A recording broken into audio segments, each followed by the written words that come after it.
long, humanity has yearned to understand itself and its relationship with its Creator.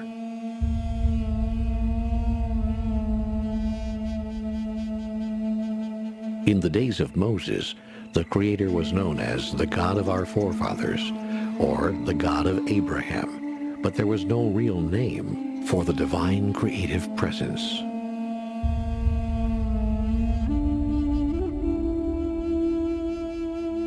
Then one day, Moses, who was just a poor shepherd, came upon a burning bush, and yet the fire did not consume the bush. A voice spoke to him, saying that he must go unto the Pharaoh Ramses and demand the release of the Israelite slaves. When Moses asked who he should say sent him, God said, "I am that I am." For the first time in history, God had a name.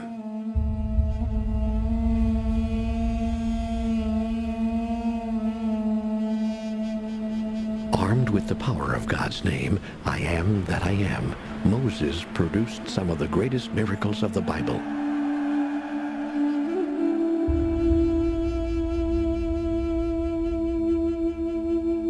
Religious authorities, recognizing the name's awesome power, declared that uttering it was the highest blasphemy. And so its strength was unrealized, misinterpreted, and misunderstood.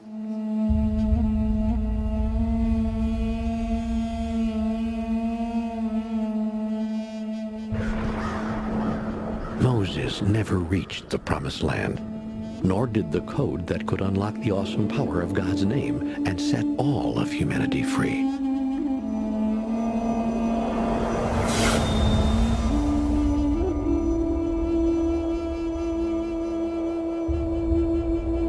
A code that could set humanity free. It may seem impossible, but Moses learned something from God that day that changed the world. In fact, we still talk about the miracles he produced. When God gave Moses the name, I am that I am, there was a simple code that went with it that unlocked the true power and meaning of the words. But then the name of God was banned, and uttering it was sometimes even punishable with death. And so the code was lost. A code is a system of letters, numbers, or symbols that communicates information when converted into normal language. If the Moses Code could unlock the power of God's name today, is it possible that we would have the power to create miracles just like Moses did 3,500 years ago?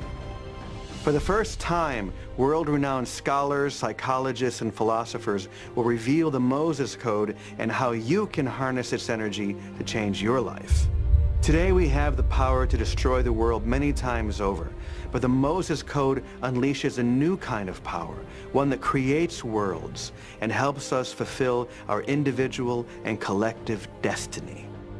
Incredibly, the Moses Code is far simpler than you may have imagined. Most of us were taught that the name given to Moses was, I am that I am. That doesn't make sense without the code. In reality, the name was much simpler. The Moses Code is a common symbol, something that we see and experience every day. The Moses Code is a comma. The Moses Code is a comma? A comma. I don't think so. I am that I am with a comma. We're not saying that the Moses Code is a comma. We're saying the Moses Code needs a comma. I am that. Comma. I am. The very name of God, I am that I am, has intrigued me for many, many years. When I was a child, I was told this by the adults around me. I am that I am, saith the Lord. And I thought, what in the world does that mean? I am that I am. Then one day a spiritual teacher said to me, I want you to change your life in 24 hours. I want you to walk down the street for 60 minutes today, and I want you to look at everything you see, and I want you to identify personally with that. Whatever it is, the grass, the flowers, other people, the wino, the rich person driving by, the chauffeur-driven Cadillac, whatever it is, just look at it and say, I am that. And so I did that. I walked down the street. I was with a friend, and I was saying in my mind, I am that, I am that, I am that. Whatever I looked at, if I saw violence on a TV screen, I am that. If I saw something beautiful happening in the park between a mother and a daughter, I am that. I was just saying that to myself and allowing myself to identify with all that is. And the friend that I was with looked at me and said, "What are you doing?" And I said, "Oh, I'm just saying I am that." She said to me, "No, you're not that. You're not that. You're you." I said, "No, I am that. You don't understand. I really am that." She says, No, you're you. You're really mixed up in your head." I said, "Listen to me. I am that. I am." And then I said, "Oh my God, did you hear what I just said? I just said, I am that. I am." The great name of God, I am that I am, has been misunderstood from the beginning of time. It's simply God's simple way, God's very human way of saying an enormous truth. I am that. I am. This is the presence of God saying, I am that. Everywhere you see me. People used to say God is in everything. Really, everything is in God. God isn't just saying that I created that. God is this field, this presence that is everywhere in its fullness. God is saying, I am that. I am that. I am that person. I am that. I am that experience. I am that. I am of God. And so we have, I am that I am is this man in the sky with a white flowing beard and these big long flowing robes. God made us in its image, and we've been trying to return the favor ever since, meaning that we've made God in a man's image. And this I am that I am is out there, ready to decide capriciously whether to bless us or punish us for certain things. Now, of course, God can't be jealous because God's the only game in town. God is infinite, omnipresent, omnipotent, omniscient, so there's nothing for God to be jealous of. So that was a primitive mindset, projecting human emotions onto forces they didn't understand. And we project that presence outward instead of having a relationship with that present inwardly. If God actually is each one of us, then that would mean that each one of us is an embodiment of God. If that's true, then what would the possibilities be? What could we create? So we're walking to the wall now, where we're going to join thousands of other people encircling the entire old city of Jerusalem. But before we go there, we're going to explore 3 keys for unlocking the experience of being an embodiment of God, actually feeling it in our bodies. And we're going to use 3 letters to do that, G-O-D, to help make it easier for us to remember. When these keys are applied to our lives, then we'll be able to turn that simple comma into one of the most transformative tools in history. The first key for experiencing ourselves as an embodiment of God is giving. We've all heard that it's better to give than to receive, but is that really true? And how can we give if we don't have enough ourselves? Mystics and saints like St. Francis said that it is in giving that we receive. Is that just a nice spiritual slogan? Well, it really only comes down to one idea that's pretty far out. That which we give to others, that which we give to the world, we give to ourselves. So whatever one wants to experience in one's own life, one chooses to give away. Now, of course, the thought is, how can I give it away if I don't have it? Because the reason I'm trying to draw it to me is because I don't have it. But the very giving it to another is what causes you to realize you've had it all along. There's a part of your brain called the limbic brain that is not time-oriented and it's not object-oriented, meaning it can't tell the difference between itself and others, and it has no sense of past, present, future. That timeless and objectless place in my brain receives what I'm giving because it doesn't know whether it's going out or whether it's coming in. Whatever it is that we are creating for someone else, our bodies experience it first. So when we offer the prayers or the thoughts, feelings, and emotions of peace for our loved ones, halfway around the world or between nations, we are experiencing that peace and that healing as well. And in this way, once again, we see the example that giving truly is receiving. So, if you criticize other people, your brain doesn't know you're criticizing them. It receives it as if it was self-directed. If you care for and give to another person, that part of the brain doesn't know which way it's going, so it always receives. The brain always receives as a gift to itself what is given to another person. We don't even have physical contact anymore. We don't look at each other because of technology. We barely see each other face to face. So we're missing that connection also. Make that connection. Give back to someone. Let that person cut in line. Let that person in traffic. And I'm telling you, it just keeps, it'll flow, and you'll feel better for it. That there's a dimension about who we are, that as a result of giving, that's the only way we make that connection. That's why my favorite book says, the greatest among you will be your servant. A servant is a giver. I think service is misunderstood in our culture because we confuse service with servitude or servant, which to the ego is offensive, it's demeaning, it's like but there is a saying, and I always have used it, to serve is to rule.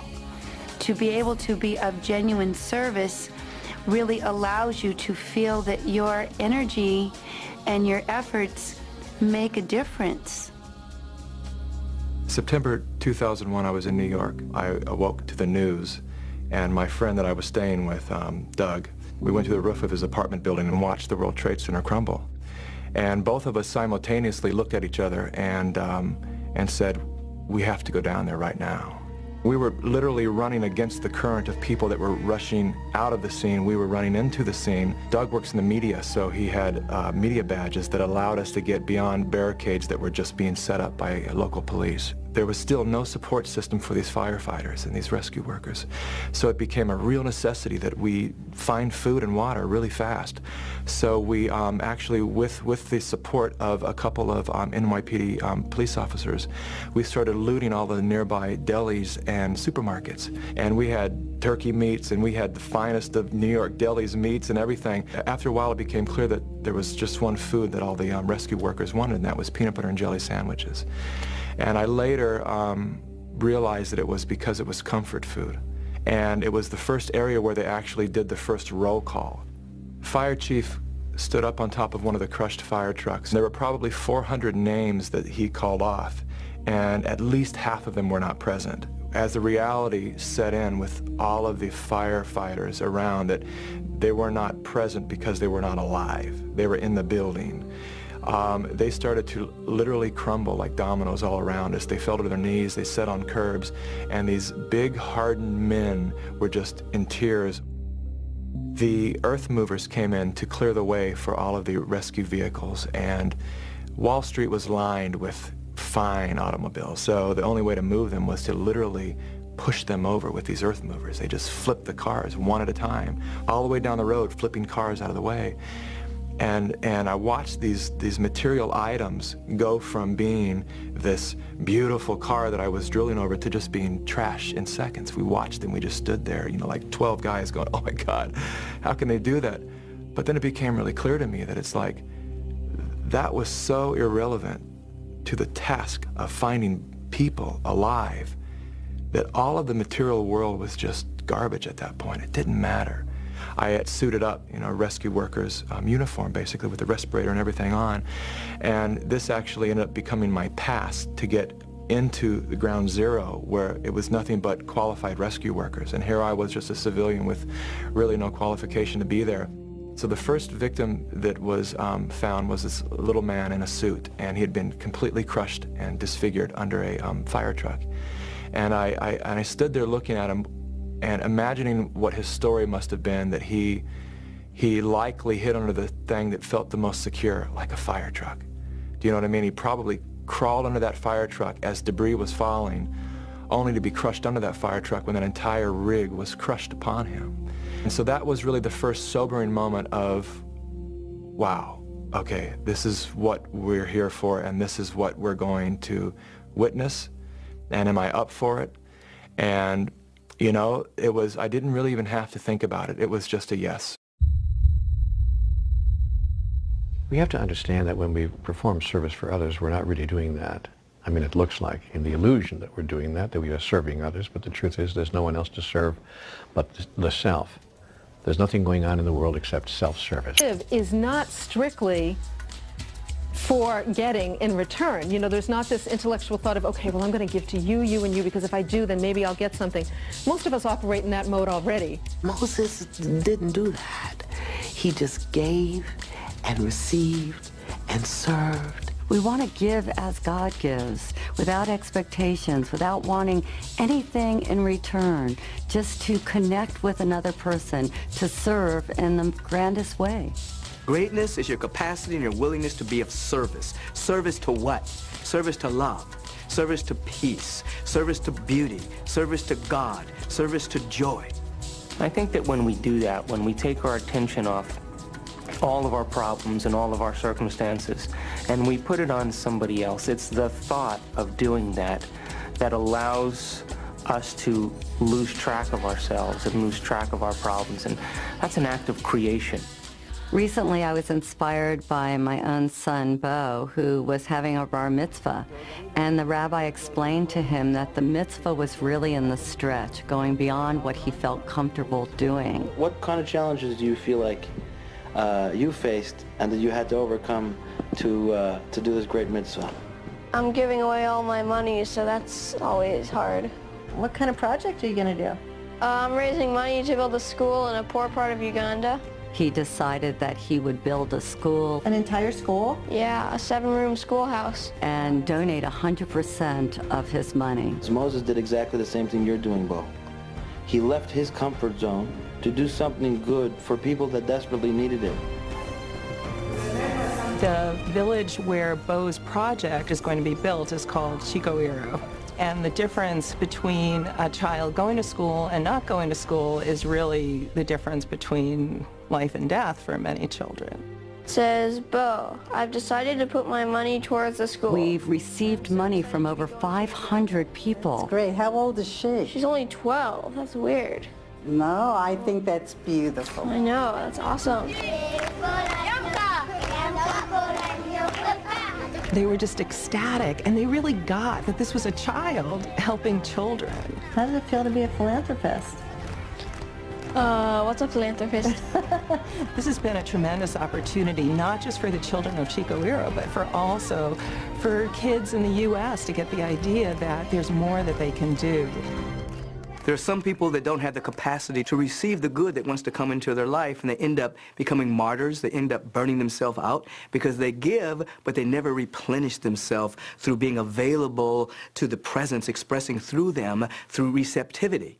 The couples who proceed slowly in therapy, the couples who seem to never get there, and no matter what happens in the relationship, they just don't, quote, really improve, have what we call a defense against receiving. They have no receptors for letting stuff in, not only letting love in, but letting compliments in, letting positive statements in, letting appreciation in. To surrender yourself enough to be able to receive, first from God, the Holy Spirit, and then from those around you, I think is one of the most sacred acts that we perform.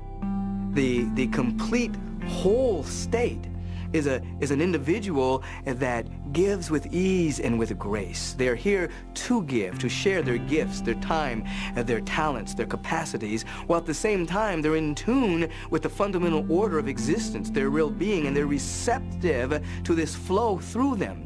They can receive love. They can receive intuitive hits. They can receive wisdom and guidance. They can receive the beauty that is everywhere. So there's a complete cycle, and ultimately giving and receiving are one. Most of us have heard prophets and sages and enlightened beings say that we're all one. But we look out at the world and we see separation everywhere, so how can that be true? Does that mean that I'm one with Jack the Ripper as well as Mother Teresa? Does that mean that I'm one with you? Are these just airy-fairy ideas, or could this be the next step in all of us realizing that we're actually an embodiment of God? The fundamental principle that you find encoded in all major religions, all authentic spiritual paths, is this spiritual idea called oneness. That we are at one with life, we're at one with the presence of God, we're at one with each other. We find that in all the traditions. Hear, O Israel, the Lord our God is one. One presence, one power. The Atman, the Buddha nature, the Christed one. It's in quantum physics. Rupert Sheldrake, the unified field, one presence everywhere. This oftentimes doesn't seem to square with physical evidence. primarily because the average individual sees the world through the filter of a sense of separation. They see the world through their senses. And if you're more in the ego, then you're going to sense survival fear, this angst that you've got to get yours, that it's all about getting. Through spiritual practices, you go beyond the sensory realm and you enter into a field where you see, not with eyesight, but with insight, that everything is connected.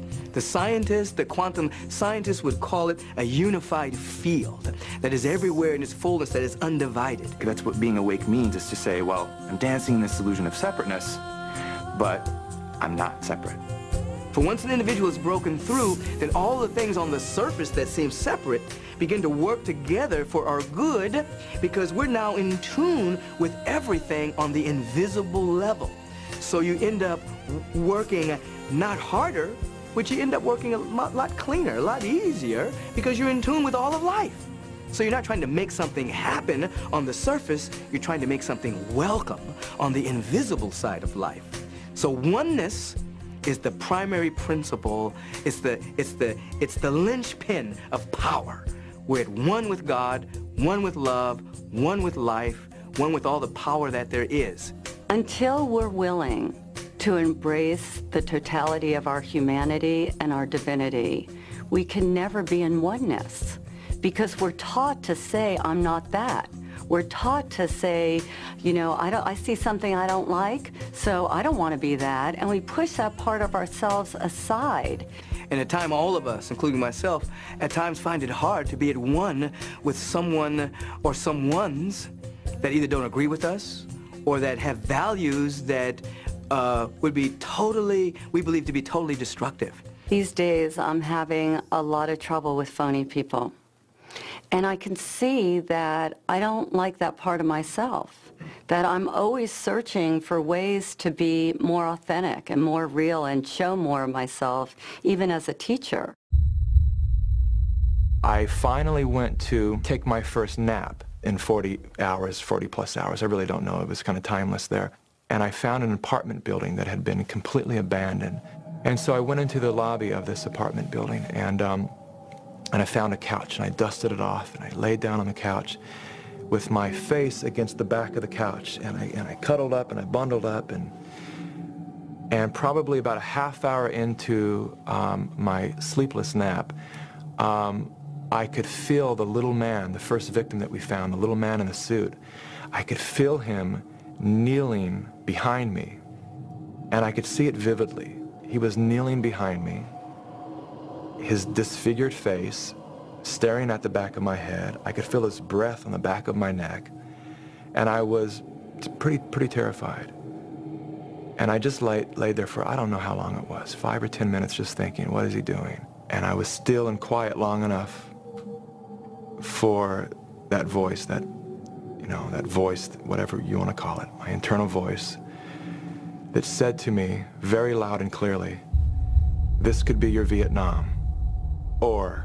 And it just left me kind of hanging like that.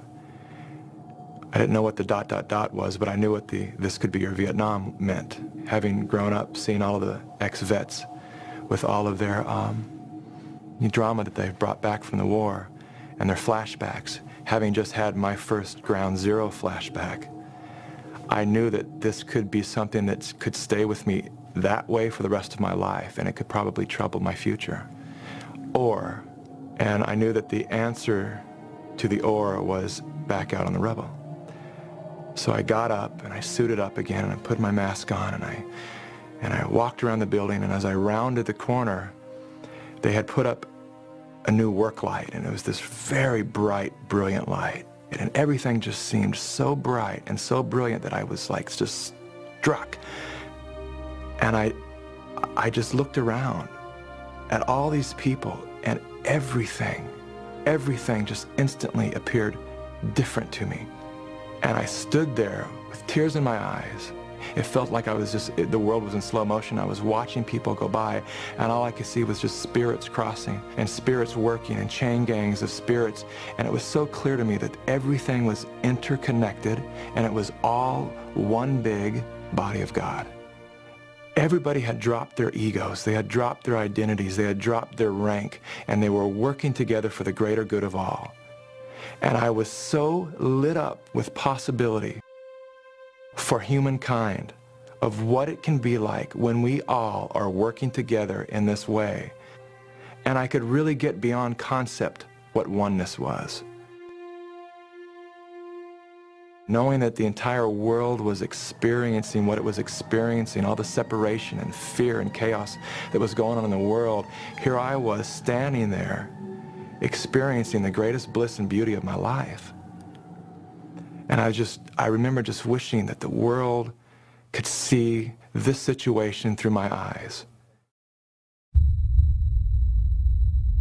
When I first decided to be on this spiritual journey, I was really looking to become a better me. And my sister always told me that I was angry and I was selfish and self-absorbed and these whole list of characteristics that I didn't want to be. So I started working on becoming this nice person. And I learned how to talk in a nice voice.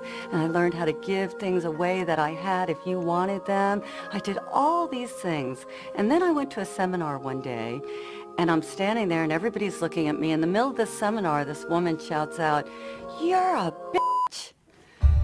And I thought, well, I know that. How does she know? And she said to me, "Let me ask you something, Debbie. If you were remodeling a house and you were 6 weeks late and $20,000 over budget, do you think it might help to be a little bitchy?" And all of a sudden, a light went on, because I thought if I just got rid of all my bad qualities, and believe me, I have plenty, that somehow that would make me a good person. The piece I was missing is that every dark quality of mine came bearing gifts. And you can go down the list. Things that we see that are very negative oftentimes have the effect of taking us to the next stage of our evolution. You take somebody like a George Bush, he was an evolutionary trigger. He's galvanized the peace movement, parts of the peace movement that had never spoken to each other in many years, since the 60s. He comes along with a war ethic and a preemptive strike war ethic. Peace movement starts talking. So he actually was a very positive force for the evolution of many positive things on the planet. See, if I want to grow and evolve spiritually, I have to take my projection off of them and own and embrace that part of myself. We have to be lovers of humanity. We have to be lovers of ourselves, and even seek to love that which our ego or our mental perception would say, you know what, I can't love that. I'm a phony bitch. Now the question is, how am I going to love myself being a phony bitch? Go within and embrace it anyway. And even as I say this, they're probably going to bleep me out, because nobody can bear that they might be a phony bitch. So then they've got to shut me down, and we all have to pretend like we're not that. People get confused in this conversation because they'll say, well, I'm not a murderer, or I'm not a rapist. But I would say, find out what kind of person would be a murderer. What kind of person would be a rapist? Those are the questions that we must ask ourselves, because maybe a rapist would be somebody who's wounded or sick. We all have a wounded part of ourselves. We all have a sick part of ourselves. We all have a twisted part of ourselves. And even though we'd like to fit into the ego's ideal of being a perfect human being, we're not. We're all that there is. And when we can open our hearts and have compassion for the part of us that might murder, we have no idea that if we're capable of that, especially if we're living and watching this film. But maybe in the right or wrong circumstances, we are all capable of anything. The most beautiful, glorious act of greatness, and what we would consider one of the most horrible crimes against humanity. And when we embrace all of ourselves, knowing that we're both human and that we are divine, well, voila, all of a sudden you have a whole human being, and what you feel is oneness. I was married to a woman who was in so many ways the embodiment of all the things we're talking about. Linda has always been such an inspiration for me, and I know for so many other people, because of her kindness and her beauty. When my daughter and I were in Minnesota with family, we woke up the next morning to hear that 2 men had broken into her apartment and had killed her. The anger and the grief and the profound sadness for me was overwhelming. My daughter and I and a couple of others, we were talking and crying. It was very late at night and my cell phone was beeping because the battery was wearing down. And so I just hit the button to turn the power off, but for the first time it didn't go off. Something very different happened. And the one and only picture that I had of Linda on my phone flashed full screen and froze there, and we felt her so profoundly connected with us. And it was in that moment that I felt this profound shift within me, even toward these men who had killed her. For me, the powerful emotion that I felt over and over again was this connection, this compassion for people who must have gone through something truly terrible to have committed such a terrible crime against a woman who was so beloved and so cared for by everyone that knew her. And there was a song that I wrote and performed at her funeral, and it was a way of both healing my heart but also imagining what Linda would say from the other side of the veil if she could reach back and speak to us about oneness.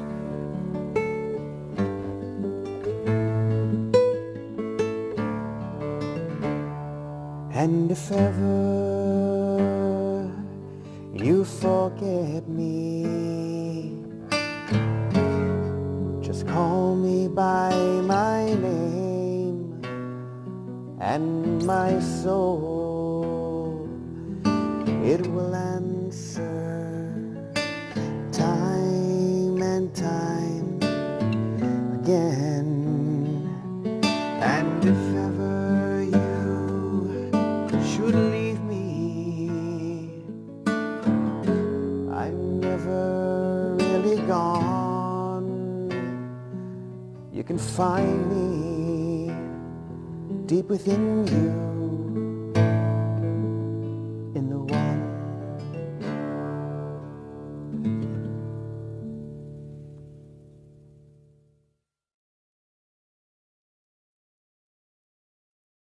If you have a spiritual practice, when those insights occur, they integrate into your way of living.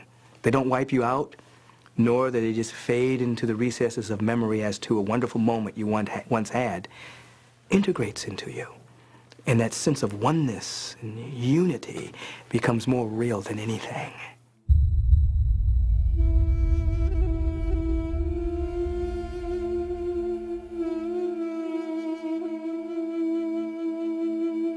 Do you have a destiny? Moses believed that his destiny was to lead the Israelites out of Egypt into the Promised Land, while on the other hand, Forrest Gump felt that life is like a box of chocolates and you never know what you're going to get. It can be a little scary trying to tackle an idea so big, but it might be worth another look, since the final key to experiencing yourself as an embodiment of God is to uncover your deepest yearning and your reason for living. The calling is always upon us. There's always something within us that wants to become conscious of itself as us. It's called the next stage of our evolution. There's something within all of us that we must express. So Moses represents you and me, an ordinary person on an ordinary day having an extraordinary experience, where Moses climbs a mountain and there he has an encounter with a presence that shows up as this flame in a bush that is burning, but the bush won't be consumed, meaning that the source of this presence isn't in the material realm. The source of this presence comes from and is presencing that which is divine and eternal. And Moses doesn't know quite what to do with this, as either you or I would do. He knows there's something in him that knows this is about to completely transform his life. Now, I consider myself a fairly spiritual person. But if I were sitting here today and the bush were to start burning, in my mind, I'd go get the fire extinguisher. The bush is always glowing. I had an opportunity to be with a powerful shaman in Africa a few years ago, and we were traveling at night, and I was kind of stumbling, and they were just walking through the jungle like it was daylight. And we went out to a clearing and had this very powerful experience out there, and after the experience, everything was lit up. Everything was aglow with this fire. The leaves were on fire, the ground was on fire, everything was aglow. And I was aware that these individuals that were taking me through the jungle, they were seeing like this. They had this night vision that allowed them to see the luminosity from all of nature. And in that instant, I had the same thing. I had that kind of a spiritual night vision that allowed me to see that everything was ablaze with the Spirit of God. And I thought about Moses seeing the burning bush.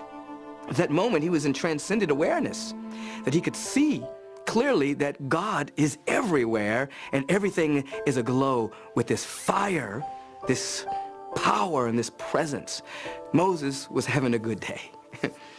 When Moses asks the bush, asks this flame, asks this presence, who are you? He hears, I am that I am. And we don't know whether the conversation is actually audible in human terms or it's a transmission from the knower that is everywhere present into his heart. But nevertheless, this communication says something. And the communication is this: there is a journey that you are to take. Joseph Campbell would later call that the hero's journey. That there's a journey that is for each one of us to take, that takes us from our local, temporal, egoistic point of view or self to an understanding, a person of destiny, a person of wholeness and completeness, and that journey is the Moses journey. Moses didn't think he was worthy, and so that unworthiness combined with willingness provided a space for the presence of God to come through, because Moses wasn't blocking God out with his ego. So the rest of the story is both a literal story, a historic story, but it's also a meta story. It's a story of you and the story of me.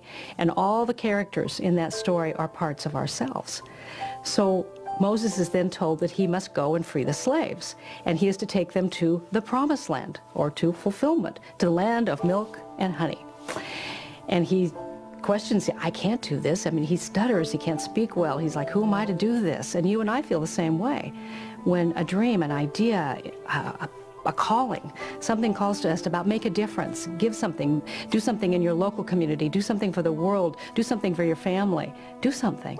And right away we feel like, oh, I'm not up to it. I don't have what is required. I'm not enough for that.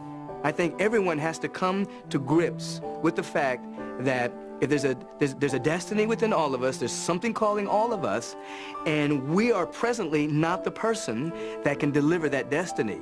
We grow into it as we say yes to it. There's an old statement that God does not call the qualified, God qualifies the called. So that when we answer that call, then the presence qualifies you.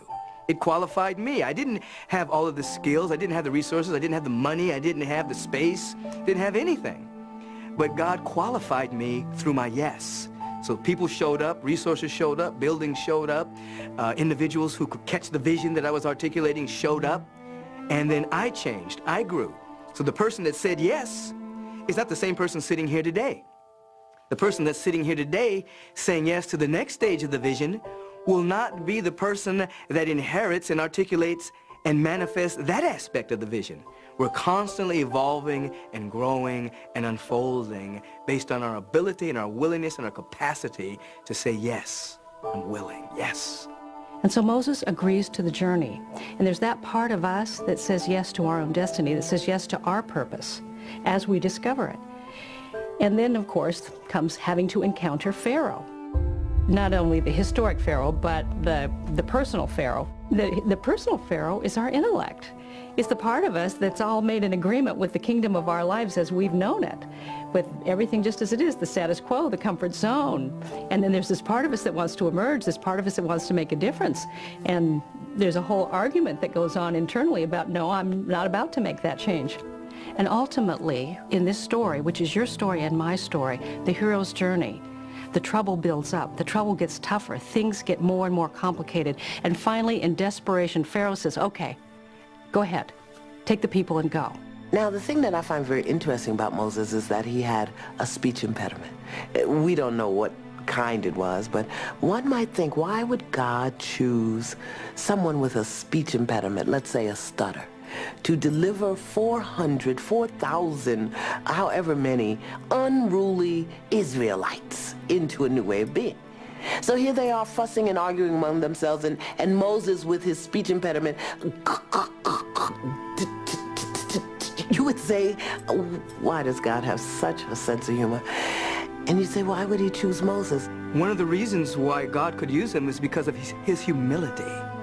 And oftentimes, people that seem that they're lacking something within themselves, they become great vessels and great vehicles for the power of God to express through, because there's nothing to inhibit the flow from expressing through them.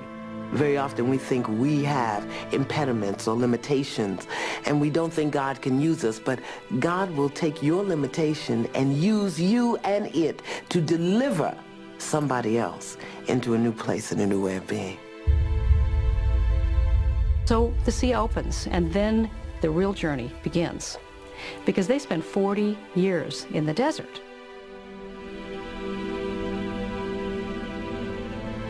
Which is in the Bible and in many of the mystical traditions. 40 is symbolic of simply this, the amount of time required for transformation.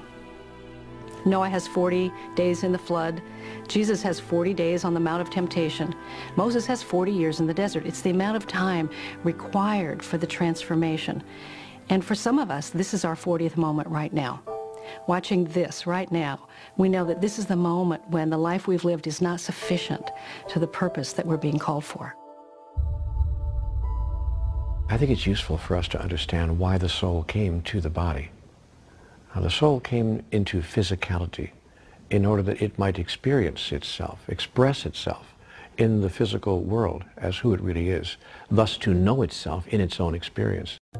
So the fear is that if we identify the I am that I am with the I am that I am, that somehow it makes us pretending to be something we're not being, or taking on something. But what if it's just the opposite? What if by saying that I am an opportunity for the I am that I am to presence divine love through my hands this day to a child that I'm teaching, or to an old person I'm helping carry the groceries, or to someone that I call who's in pain or hurting in some way, and I'm the voice that comforts them. What if when we give ourselves just the possibility that if we allow ourselves, the I am that I am might be an avenue through which the I am, that is God, that is the presence, that is the power of life itself, might find a way, an entry point to make a difference for good right here on planet Earth. But we got to be careful here, because when the ego starts to think that it's God, it just gets arrogant, it gets greedy, it takes us over completely. It's not a pretty picture. We have to dip into our soul, to our essence, in order to be all that there is. The difficulty is this. We're a mixture of a constellation of different identities that have emerged for different reasons. We're mothers, we're fathers, we're brothers, we're sisters, we're employers, we're employees. There's all kinds of identities, and every single identity is pulling upon our energy for its survival. However, there is a central identity, which is the I am presence. There's a central identity which is not in comparison with all other identities or in comparison with anybody else. It's the image and likeness of God. It's a unique configuration of infinite potential, infinite possibility. And within that core identity, it is speaking, it's calling our real name and inviting us to greatness. It's inviting us to be more ourselves. Remember, it's the still small voice. We have to get quiet enough to hear it. And through spiritual practice of prayer, lowly listening, meditation, after a while you're able to tell the difference between the voice of one of the constellation of shifting identities or the true voice that's coming from your soul that wants you to be great. And the definition of greatness is your capacity and your willingness to serve. When we get past survival, when we get past those small-minded things, then the only thing the soul wants to do is to make a difference, to give to humanity. What can I do? There's so much you can do, you can't even believe it. Right at the end of your fingertips is a whole world of your possible creation. And it is ignited, it is inspired, it is embraced, and it is in fact experienced in extraordinary ways the moment you decide to be in service, not just to the world, but to the world of your own creation. When that central voice begins to speak, and it's still and it's small, it's calling you to a greater degree of service, and a greater degree of serving humankind, a greater degree of serving your family, a greater degree of serving everyone you come in contact with. That's one of the ways you can tell the difference between that voice. Is it calling you to serve, Or is it calling you just to take care of yourself? If it's calling you just to take care of yourself, it may be coming from the ego. The question often rises for us, so how do I know the difference between God's will and my will, and do I have a will? What do I do with my will? And my understanding of that is that, where is God? Jesus said the kingdom of God is within you. So within us, we know we have the Pharaoh part, or the intellect, or the part of us that argues for circumstances that we know. And then there's the prophetic part, or there's the part of us that does have a destiny, that does have a call to make a difference for good. And so when we align the Pharaoh with the heart, then we align our will with God's will. When we enact creation, we are emulating the Creator. And the result of that is that we feel good. We feel love, we feel expanded. Your soul needs inner peace, it needs contentment, love, creative expression, and of course divine connection. Those are the qualities that make you feel good. You're actually wired so that you'll know you're on track by the aliveness you feel. I am that I am. And it's in your being, your embracing of the presence and standing in that, that you give the greatest gift that you can to the world. And so the understanding about that and the living from that is the journey. Course in Miracles calls it the 18-inch journey from the head to the heart. In that moment, standing there, overlooking ground zero and all the chaos that was going on, arose my life destiny. All my selfish pursuit of trying to get what I needed to get and be where I needed to be in my life just seemed ridiculous. I knew that from that point on, my life would be about all of us. It would be about community. My heart was so filled with possibility of what we're capable of when we're working from that point. Because I know it's possible, my whole life now has been about recreating that community.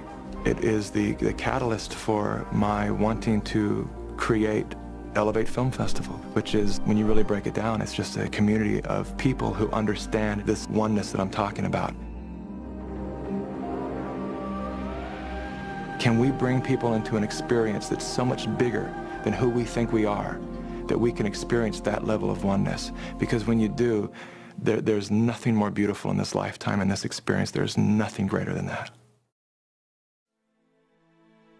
The kingdom of God is unconditional love. The kingdom of God is peace of mind. The kingdom of God is joy in my soul. I said, yeah, let me seek that stuff. And then I don't have to worry about getting anything, being with anybody, doing anything special. Let me go for the unconditional love, first of myself, and then to be able to extend it to everyone else. Let me go for the peace of mind, where I'm not worrying about what might happen, what could happen, where I'm just embracing the presence, my I amness, the manna of God in this right now moment. Let me go for that. And let that trickle down and fill every other aspect of my life. That's the kingdom. To that degree that we begin to know who we are, that who I am behind my eyes is the same person that you are behind your eyes. And that's the kingdom, and that's the connection that connects all of us. And as we get closer to that, then we begin to manifest the attributes of that in our life and our daily living. So once I really understood what the kingdom was, oh yeah, baby, I want to seek that. So paradoxically, in that moment, while the world was experiencing chaos and confusion and fear, I was standing there experiencing my first true experience with God. Through giving and the service that I was witness to, I had experienced the oneness, the greatest sense of oneness that I ever knew was possible. And from that arose my destiny.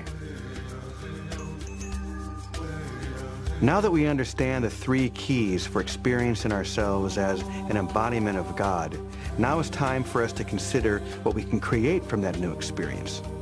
If saying and being, I am that I am, really can unlock the power of God within us, the next question is, well, how extensive is that power? Can we move mountains and create miracles like Jesus and Moses? Are these just fantastical ideas, or can they really change the world? I is the creative factor of the universe, and when you add am to it, what you get is the movement of the creative force of the universe. So every time you say I am, you are creating movement. Think of it this way. We say, I am broke. Yes, and that's how you stay. I am lonely. Yes, and that's how you stay. But if we were to begin to use the creative force and energy of that name, I, and the movement of am, to say, I am whole, I am holy, I am complete, I am beautiful, I am gorgeous, I am wealthy, I am, we begin energy moving in our life, and we re-educate our souls. That's all Moses had to do, was to bring that oneness, that creative energy of God, and put an action to it. And Pharaoh had no choice but to back down. He recognized what he was dealing with. He was able to take the I am presence and lift up an entire nation to see who and what they really were and whose they really were. There's actually a way to activate this creative energy through a process that we can practice every day. And the great thing about this process is that it applies to almost every area of our life. And you can remember it with 5 simple words. And guess what the words are? The only thing that changes is what you focus on when you say those words. The first step is to imagine what you want to be, do, or have, and really make sure that it's something that matters. And the second step is to repeat the words, I am that, I am, and allow yourself to expand into that new possibility. So if we want to have a new way of being, we must say it and repeat it time and time and time again. When we repeat things, we encode them in our consciousness. The third step is pretty easy. In fact, you're already doing it. It's to breathe. Controlled breathing centers you, energizes you, and actually amplifies the effect. One way to practice this is to say, I am that, on the out-breath, and then as you breathe in, either think or say the words, I am, like this. I am that. I am. I am that. I am. This simple process takes whatever you're feeling and imagining and projects it out into the world so that you can experience it in your real life. One of the ways I like to support people in doing this is by thinking about the qualities that inspire you, the qualities that you desire. See somebody, maybe you know them or maybe you've read about them, in your awareness. Bring that image of them very close to you, and then just close your eyes and start repeating, I am that, I am. Really allowing yourself to encode that image, that way of being, and those qualities right into yourself. I am the joy I want to experience. I am the peace I want to experience. I am the beauty I want to realize. I am the abundance I want to realize. And through the power of that declaration, through the flow of that kind of energy, it manifests in and as your life. When we talk about manifestation or getting stuff, no, we want 2 cars, 3 houses. You got 1 butt. Why do you need 4 cars? You know what I mean?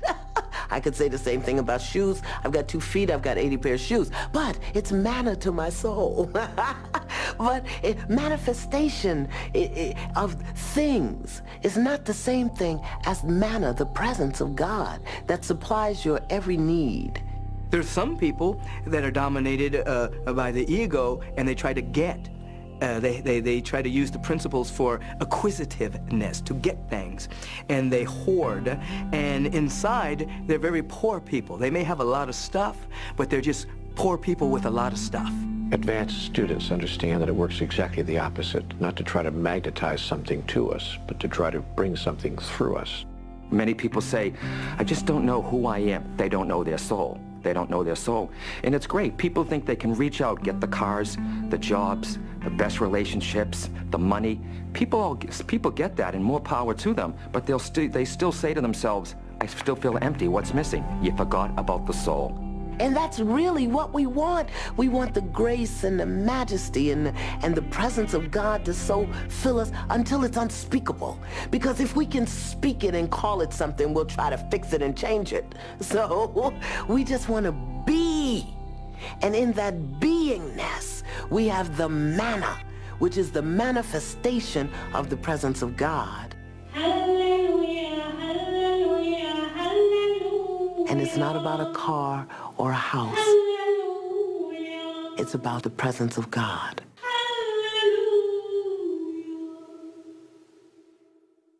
Truly embodying the God presence isn't just about being saintly and having this upward connection to the divine that we would call mystical and enlightened, but it also requires that we fully inhabit our bodies and fully be in our sensuality, our sexuality, and really combine and fuse those energies. Love is God, God is love. So you are God, you are love. And when you use that energy of love, God will always say yes. He will manifest exactly what you want. So if you can access that feeling of oneness or the energy of wholeness, what Jesus calls the kingdom of heaven within you, then you can begin to experience that all around you in the world. But if we have an idea that something other than the kingdom of God is something we would seek after, then we will create, because we are so powerful, we will create in our own illusion that which is not of the heaven of which we dream. That is, we'll create our own hell on earth.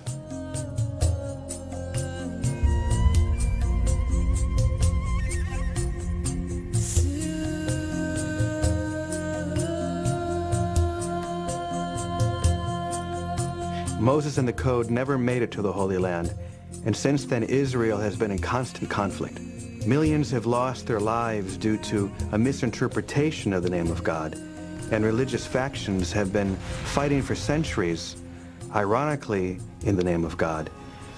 But thousands of people of all races and religions are flying in from all corners of the world, armed with the powerful intent to finally bring peace to the Holy Land by literally embracing the old city of Jerusalem.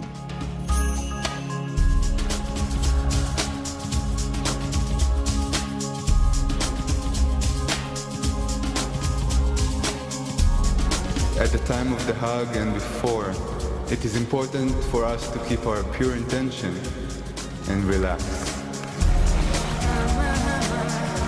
So we're walking to the wall now, where we're going to join thousands of other people encircling the entire old city of Jerusalem.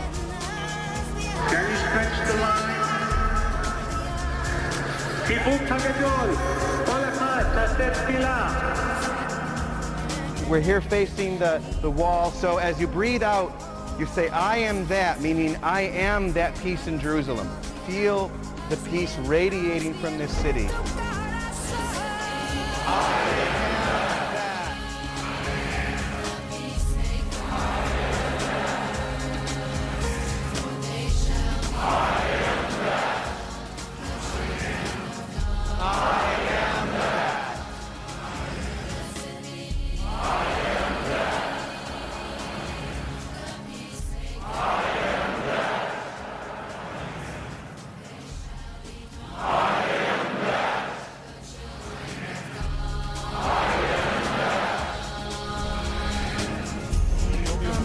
שחגגנו ככה בגשם בשבוע שעבר לא מסתיימים.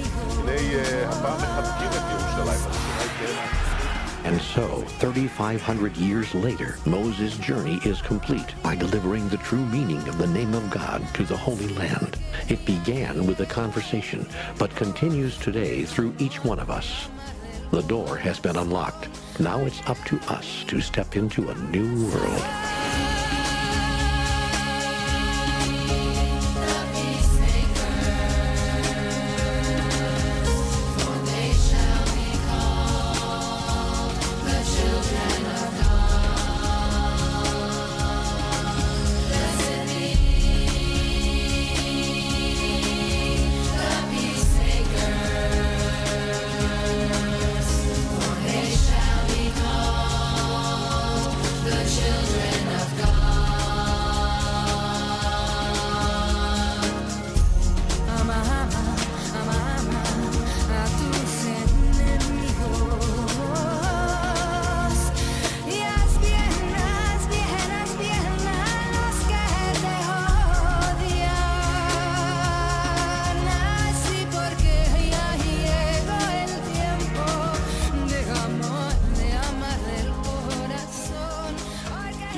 going to tell you a story, and this one you can repeat. I saw God the other day, just walking down the street. I said, hold on just a minute. How do I know it's really you? She gave me a simple answer. She said, you don't unless you do. Wait a minute, I don't quite understand all this. Tell me, what do you want with me? You see, I'm not a religious type of person. And he said, you don't have to be. She looked like you, he looked like me.